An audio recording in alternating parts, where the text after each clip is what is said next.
म अहिले कास्कीतर्फको साइडमा उभिरहेको छु र यो कास्की र लमजुङको सिमानामा पर्ने मादी नदीमाथिको झोलुङ्गे पुल हो र यसको लम्बाइ करिब 300 मिटर जति छ जस्तो छ र म अब यो पुलमाथि यात्रा गर्दैछु।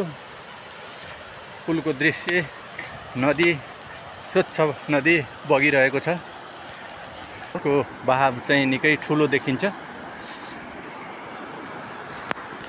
यसमाथि बनेको यो झोलुङ्गे पुल निकै आकर्षक छ।